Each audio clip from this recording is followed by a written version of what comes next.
वचन।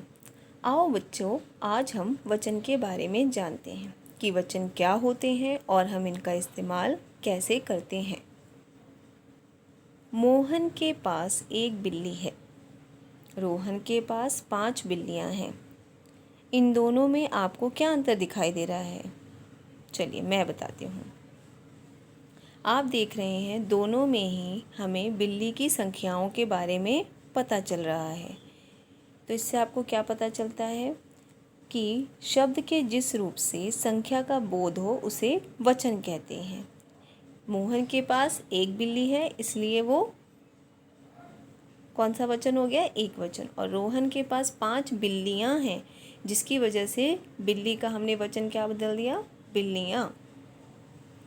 जैसे लड़का लड़के, पत्ता पत्ते, बूंद बूंदे, मैं हम, रस्सी रस्सियाँ। हिंदी व्याकरण में वचन के 2 भेद होते हैं, एक वचन और बहुवचन।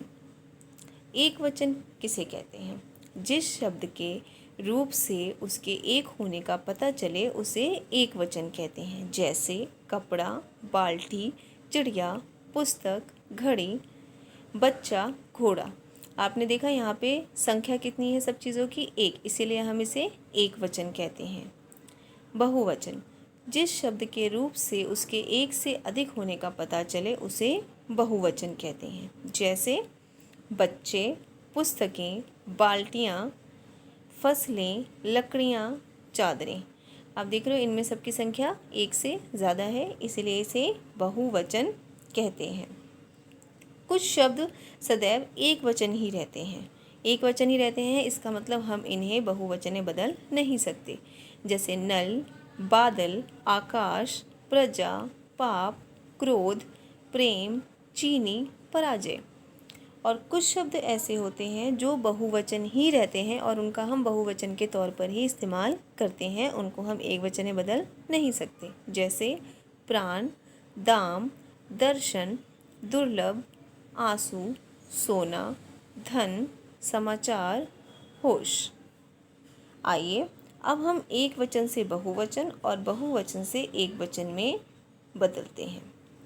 एक वचन से बहुवचन: लड़का लड़के, बहन बहनें, आँख आँखें, सड़क सड़कें, पुस्तक पुस्तकें, बात बातें, बेटा बेटे, घोड़ा घोड़े।